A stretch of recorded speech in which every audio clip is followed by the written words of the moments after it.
You've heard about Burning Man, but have you heard about Burning Horse? I watched The Sisters Brothers yesterday. Let's talk about it. There's a line in the movie that goes like this: "You must be disappointed." And that describes the entire film. This is labeled as a dark comedy or dark humor film, I believe, on a couple different sites. And trust me, it ain't that. No, don't get me wrong. There are jokes in the film. There are funny set pieces. I mean, it is John C. Reilly as one of the main leads, so there is some comedy. But for the overall feel of the film, the best way to describe it is it's too modern to be a Western, and it's too Western to be a modern. That sounds very complicated, but essentially that's what it boils down to. There are scenes and stuff that happens, or wordage, or symbolisms and ideas that haven't started yet, that are more of a modern thing, but it's still a Western film. You know, it's not the Magnificent Seven, you know, old times set in its reality, set in stone, and it's not the Wild Wild West with its crazy steampunkness going on.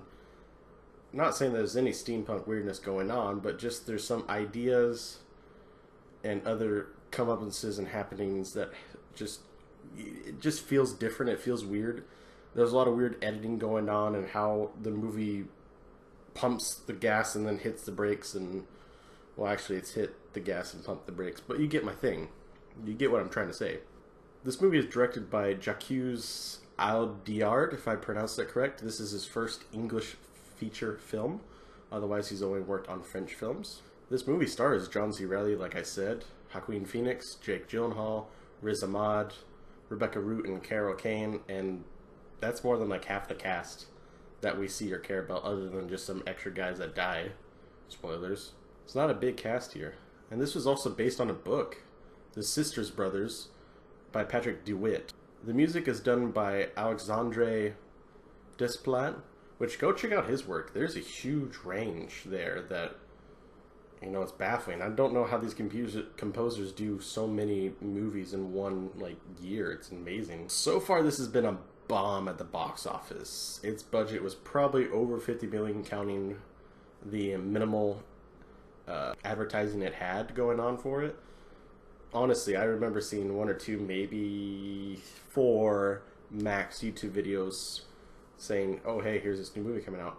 Most of the people that I told I was going to go see this film didn't know what it was. I had no clue about it, nothing. I went to the theater, I was by myself, other than my companion. But that's nuts in this modern day and age, in the town size that I'm in, that there wouldn't be some other person at the showing. Sure, it was a weekday, but still. It's averaged, I think it said somewhere on Box Office Mojo, either between $650 or $750 per theater it was for the opening weekend, which is almost in the top 25 of worst opening weekends of all time per money gained per theater. And that's abysmal, man. This was announced way back in 2011 this film was going to be made. Maybe that was half the problem.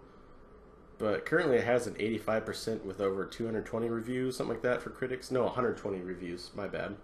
And the audience score is about 22% lower, and I'm siding more with the audience here. There's not really plot twists. There are changes in the narrative and changes of people's alliances. I'm trying to be very vague here in case you ever do watch it. But none of it makes the film engross. It doesn't bring more character arcs to it. Like, a character will show compassion in one scene for someone, and then 20 minutes later have no compassion for a different person. Even though you set up his MO just changed to be a nice guy, he then goes back to being a dick.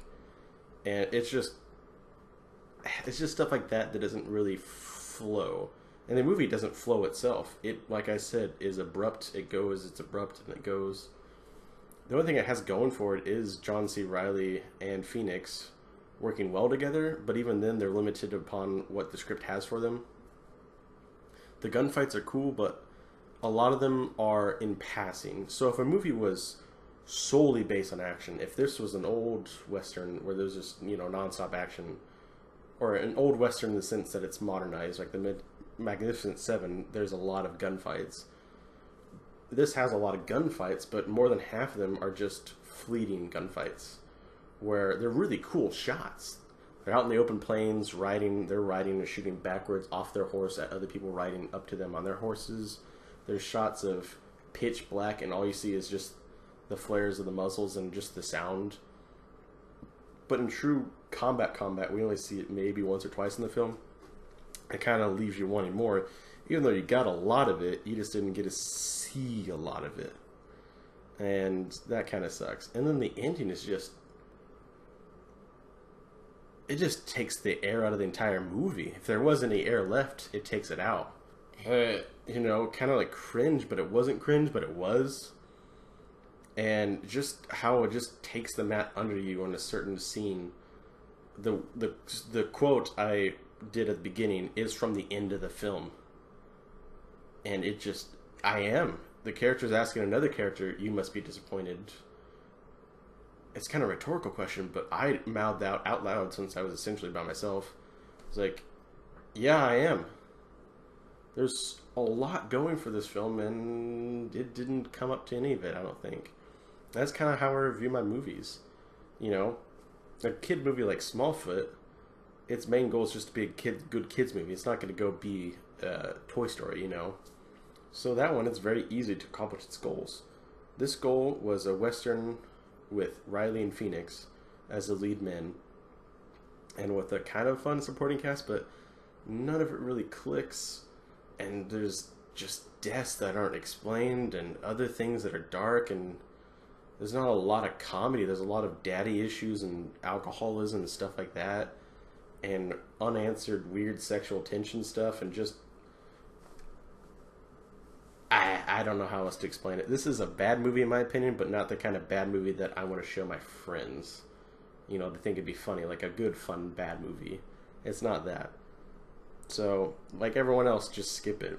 If you have any inclination because you like someone in here, maybe you're a huge Gyllenhaal fan, Riley fan, Phoenix fan, whatever, then to your heart's content, go do it if you want to. When it comes out, I would say this is definitely not a theater film. So I give it a 3 out of 10, my lowest score so far. Sorry. But, as always, my name is Clark Addison. I review entertainment because I care, and I hope to see you guys in the next one.